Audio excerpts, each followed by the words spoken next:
Module 5.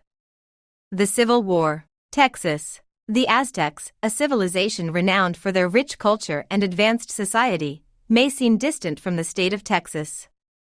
However, there is an intriguing connection between the two. Texas, once a part of New Spain and later Mexico, carries the legacy of the Aztec influence through the Spanish colonization. As Spanish settlers expanded their presence into the region, they brought with them their language, customs, and architectural styles, heavily influenced by the Aztec civilization. The echoes of Aztec art, symbolism, and mythology can still be observed in various aspects of Texan culture, from the vibrant murals in San Antonio's historic sites to the names of towns and cities that pay homage to the Aztec heritage. One major aspect of Aztec culture was the Tenochtitlan. These were the main ceremonial center of the Aztecs.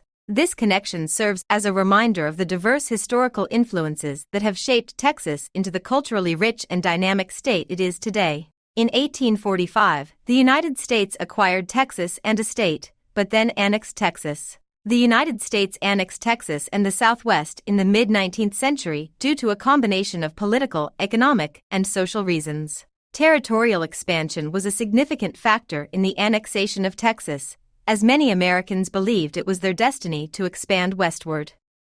The fertile land in Texas and the Southwest presented an opportunity for the expansion of American agriculture and the acquisition of new markets for American goods. Moreover, the annexation was motivated by political considerations, as it strengthened American influence in the region and provided potential allies against Mexico. Mexico even granted Stephen F. Austin a large tract of land in Texas in hopes that he would attract new settlers.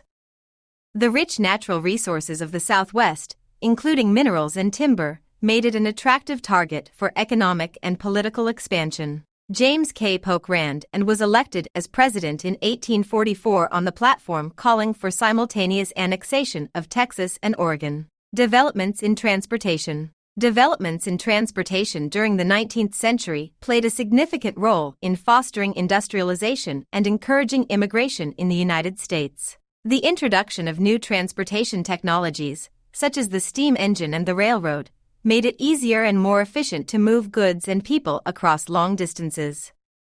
This allowed manufacturers to transport raw materials and finished products more quickly and cheaply, which facilitated the growth of the manufacturing sector. As the manufacturing sector expanded, it created new job opportunities for both native-born and immigrant workers. This led to a surge in immigration to the United States, as people from countries such as Ireland, Germany, and Italy came to seek economic opportunities in the rapidly growing American economy. The growth of transportation infrastructure also facilitated the movement of people and goods within the United States. New highways and canals made it easier to transport goods from rural areas to urban centers, and this helped to spur the growth of new industries in areas that had previously been isolated from the rest of the country. Conflicts of westward expansion. Westward expansion of the United States during the 19th century resulted in conflicts with other nations and domestic conflicts over the expansion of slavery in new territories. The desire of the United States to expand westward into territories claimed by Mexico led to the Mexican-American War, which resulted in the annexation of a large portion of Mexican territory by the United States, including California, Arizona, and New Mexico. The expansion also led to conflicts with Native American nations as American settlers encroached on their land and resources. The expansion of slavery into new territories caused significant domestic conflict as the issue of slavery had been a contentious one since the country's founding. The debate over whether new territories should be free or slave states led to a series of political crises and ultimately failed to prevent the outbreak of the Civil War. The westward expansion also led to conflicts between different groups of settlers, particularly between pro-slavery and anti-slavery factions.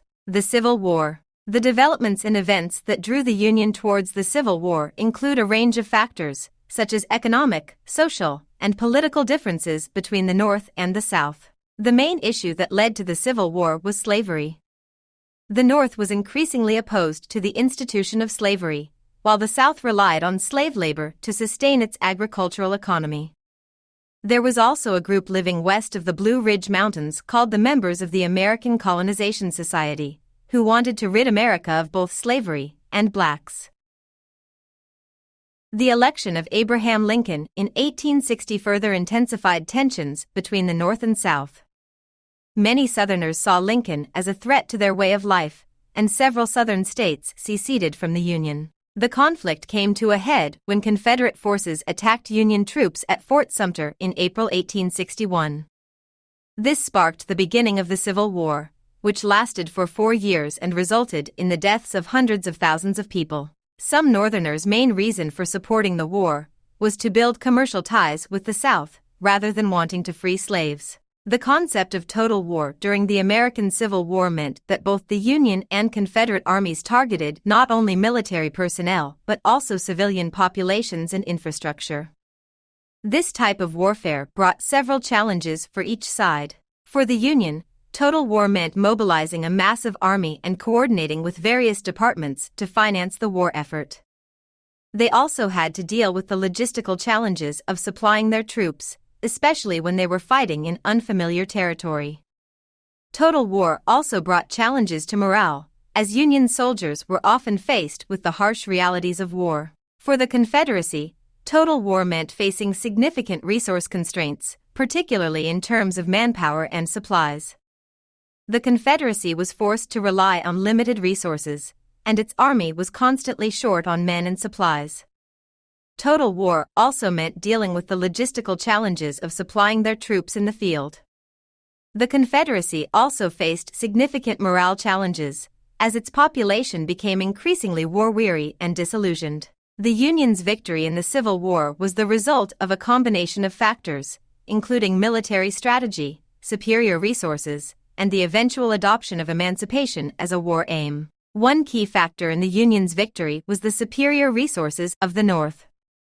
The Union was able to mobilize a much larger army and had access to a much greater industrial base than the Confederacy. This allowed the Union to sustain a prolonged war effort and eventually wear down the Confederate forces. Another factor was the Union's military strategy, which involved a combination of naval blockades, coordinated military offensives, and the capture of key Southern cities. An example of this was General William T. Sherman, who led a siege on Atlanta and subsequent march to the sea. The Union also used its superior resources to engage in a form of total war, targeting both military and civilian infrastructure to weaken the Confederate war effort. Emancipation also played a significant role in the Union's victory. President Lincoln initially saw the war as a fight to preserve the Union, but he eventually recognized that the institution of slavery was central to the Confederacy's war effort. In 1862, he issued the Emancipation Proclamation, which declared that all slaves in Confederate-held territory were free. This had the dual effect of undermining the Confederacy's economy and providing a new impetus for Union soldiers to fight for the cause of freedom. The Emancipation Proclamation also provided an opportunity for African Americans to join the Union Army and fight for their own freedom. Over 180,000 black soldiers served in the Union Army, and their contributions were critical to the Union's ultimate victory. The Civil War had a profound impact on the United States, both during and after the conflict. Here are some of the most significant impacts. End of slavery. The war resulted in the end of slavery in the United States, as the Union's victory led to the passage of the 13th Amendment to the Constitution. Strengthening of the federal government. The Union's victory also strengthened the power of the federal government, as the conflict had demonstrated the need for a strong central government to manage a nation at war. Economic transformation. The war helped to spur industrialization in the United States, as manufacturers sought to meet the demands of the military. This helped to lay the groundwork for the country's emergence as a global economic superpower in the 20th century. Use of sharecropping. Sharecropping was an alternative capital-labor relationship. Black sharecroppers worked a piece of land for a fixed share of the crop, usually one-half. Credit-starved landlords liked this arrangement because it did not require much expenditure before the harvest, and the tenant shared the risks of crop failure or a fall in cotton prices. African Americans initially viewed sharecropping as a step toward land ownership. In the 1870s, it evolved into a new kind of servitude. Sharecroppers had to live on credit until their cotton was sold, and planters and merchants supplied their needs at high prices and exorbitant interest. This left most sharecroppers with no net profit at the end of the year, and often with a debt they had to work off in subsequent years. Social and cultural changes. The war led to significant changes in American society and culture, particularly in terms of race relations and the role of women in society. The struggle for civil rights that began during Reconstruction would continue for many years to come. Loss of life. The Civil War remains the deadliest conflict in American history, with an estimated 620,000 soldiers losing their lives. This loss of life had a profound impact on families and communities throughout the country. Reconstruction. Reconstruction was a tumultuous period in American history, marked by conflicts between Presidents Lincoln and Johnson and Congress over the direction of the nation's post-war recovery. Here are some of the key conflicts that arose. Presidential Reconstruction. In December 1863, Lincoln issued a proclamation of amnesty and Reconstruction. This 10% plan provided that once 10% or more of the voting population of any occupied state had taken a loyalty oath and accepted emancipation, they could set up a loyal government. By 1864, Louisiana and Arkansas had established Unionist governments. Lincoln's policy was meant to shorten the war. Congress was unhappy with Lincoln's Reconstruction experiments and responded with the Wade-Davis Bill, which required that 50% of the voters take a loyalty oath before the restoration process could begin. Lincoln exercised a pocket veto over the bill.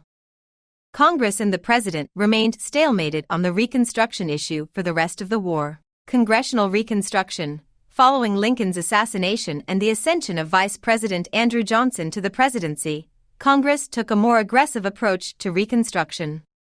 The Reconstruction Acts of 1867 divided the former Confederate states into military districts and required them to draft new constitutions guaranteeing civil rights to all citizens. Impeachment of President Johnson. Johnson's opposition to Congress's Reconstruction policies led to a confrontation that culminated in his impeachment in 1868. While Johnson was ultimately acquitted, the impeachment demonstrated the extent of the conflict between the executive and legislative branches of government. Black suffrage. Another key issue during Reconstruction was the question of whether newly freed slaves should be given the right to vote. This issue divided Congress and was the subject of significant debate during the drafting of the 15th Amendment to the Constitution. During Reconstruction, Southern society faced a variety of significant problems, including economic disruption, social upheaval, and political turmoil. The Southern economy was devastated by the Civil War, with much of the region's infrastructure destroyed and its labor force decimated. The end of slavery also disrupted the agricultural system that had sustained the South's economy for centuries. The end of slavery led to significant social upheaval in the South, as newly freed slaves sought to establish themselves as free citizens. This led to tensions and conflict with white Southerners, who were resistant to the idea of black equality. Reconstruction also brought political turmoil to the South, as the federal government sought to establish new governments in the former Confederate states. This led to conflict between the new Republican governments and white Democrats, who resented the presence of Northern troops and saw Reconstruction as an illegitimate imposition on their way of life. Despite these challenges, Reconstruction also achieved some significant accomplishments. Here are some of the most notable achievements and limits of Reconstruction. Reconstruction led to the passage of 3 amendments to the Constitution that had a profound impact on American society. The 13th Amendment abolished slavery, the 14th Amendment established equal protection under the law, and the 15th Amendment granted voting rights to African American men. Reconstruction also led to significant investments in education and public services in the South. The Freedmen's Bureau helped to establish schools and hospitals, while the federal government provided funding for infrastructure projects such as railroads and bridges. Despite these accomplishments, Reconstruction was limited in its ability to bring about lasting change in the South. White Southerners were often resistant to change, and the federal government was often unable or unwilling to enforce its policies. The Ku Klux Klan and other white supremacist groups also used violence and intimidation to prevent African Americans from exercising their rights. Despite this, Robert Smalls was a black, former slave who held public office and became U.S. Representative from South Carolina. Reconstruction came to an end in 1877 as a result of a contested presidential election and a political compromise between Democrats and Republicans. This compromise marked the beginning of a period known as the Redeemers, during which white Democrats regained control of Southern governments and implemented policies that restricted the rights of African Americans.